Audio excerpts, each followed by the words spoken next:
World War III has already begun. That's an extreme statement, one that bears a heavy burden of proof. You should be skeptical. However, it's important to note that real skepticism is not blind disbelief, but rather the suspension of belief until sufficient evidence is provided. In this video, we're going to provide you with that evidence. Everything we talk about here will be documented in links in the description. I strongly encourage you to do your own research and to verify what we're talking about. Let's start with the definition of a world war. World War I and World War II weren't named as such because they involved every single country on the planet, but rather because these conflicts drew in the most powerful nations and were spread out over a large geographical area. Now, though the reductionist history we're taught in school marks the beginnings of the first two world wars at specific physical flashpoints such as Hitler's invasion of Poland for Europe or the attack on Pearl Harbor for the United States, the early stages of these conflicts had actually begun to develop many years prior. For example, Japan's attack on Pearl Harbor was a culmination of many months of intentional provocation by the US.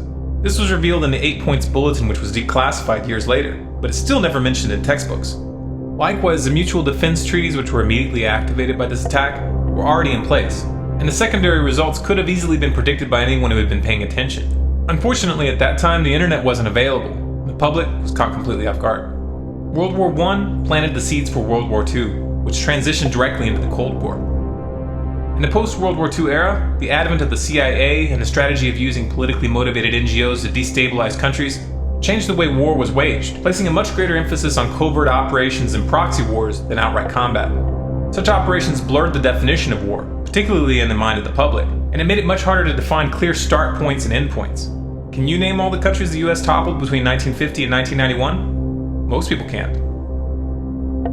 The end of the Cold War and the power vacuum that the fall of the Soviet Union created invited 20 years of military expansionism on the part of the United States. And this laid the groundwork for the next global conflict.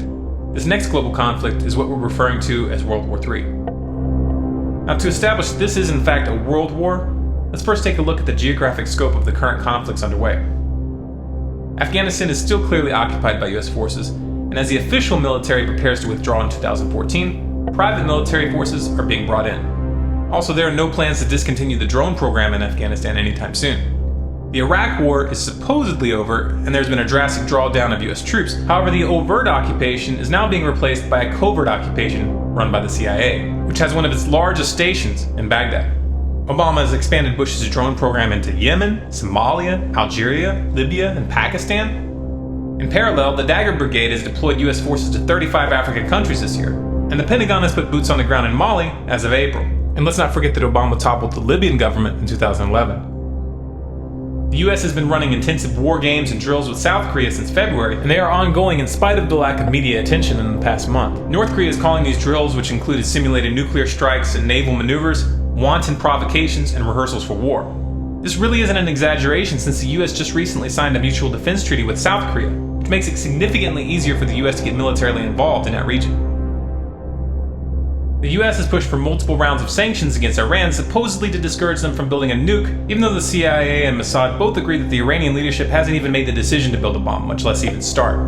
The US and Israeli governments aren't one to let pesky little things like facts keep them from promoting military strikes on Iran, but since they haven't gotten much traction with this approach from the international community, they've moved on to less direct tactics. And that brings us to Syria. Iran's closest ally is Syria. And on Friday, May 3rd, 2013, Israel attacked Syria. This after their attempt at framing the Syrian government for chemical weapons fell apart. The US has been stepping up its material support for the Syrian rebels, though they still publicly claim that they aren't supplying them with weapons. This is just a public relations smokescreen. On May 26, Lebanon was attacked by NATO-backed insurgents due to Hezbollah's support for the Syrian government. Russia has taken a firm stand against US, NATO, and Israeli attempts to topple the Syrian government, and is still planning to send a shipment of S-300 anti-aircraft missiles to the country. In response, Israel's President Netanyahu reportedly warned Putin that Moscow's sale of the sophisticated missile defense system to Assad could push the Middle East into war, and argued that the S-300 had no relevance to Assad's internal battles against rebel groups. This statement, coming right on the heels of the unprovoked Israeli airstrikes on Damascus this month, leaves little doubt as to what these missiles are intended for and why Israel is angry. Of course, Netanyahu doesn't like this. He wants to be able to continue attacking Syria with impunity. Now, this past week, Russia moved a group of warships from their Pacific Fleet into the Eastern Mediterranean for the first time in decades to, quote, protect Russia's interest in the region. This move counters the US naval presence, which has built up in the area over the past several years. Both of these moves are direct statements about their intentions regarding Syria and Iran. This is only a rough summary of the early stages of this conflict. Much is being left out here. But this should be enough to establish this is indeed a world war. Now, as for the players, how are they divided? Who's allied with who? On one side we have China, Russia, Iran, North Korea, Syria, and a handful of nations in South America. The role of the South American nations in this conflict has been strictly economic, but as we'll discuss later, economics is central in this crisis.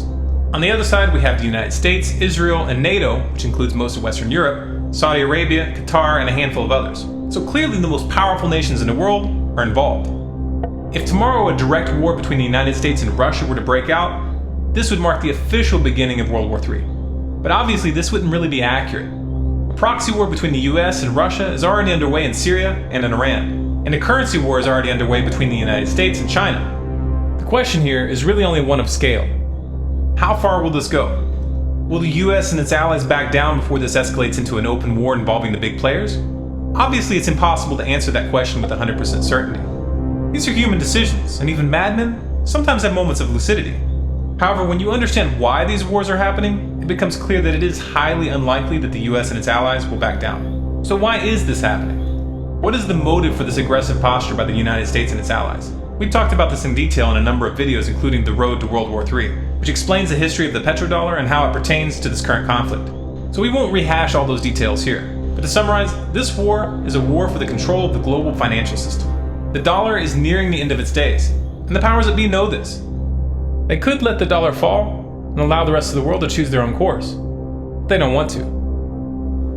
The powers that be would much rather take a gamble and stake it all in an attempt to control the currency that will replace the dollar. If they have it their way, this new currency will be a truly global currency. I think we've all got to move towards that opportunity, and I think the challenge also is whether we should move towards an international currency, because the speculation and the complexity of currency has caused some of the irritation, not only among the trading nations, but among individuals. This global currency will be accompanied by global government, which they will claim is necessary to prevent another tragic war like the one they're setting off right now. It's a classic problem-reaction-solution setup, where those that create the problem manipulate the public into accepting a solution that puts more power into their hands.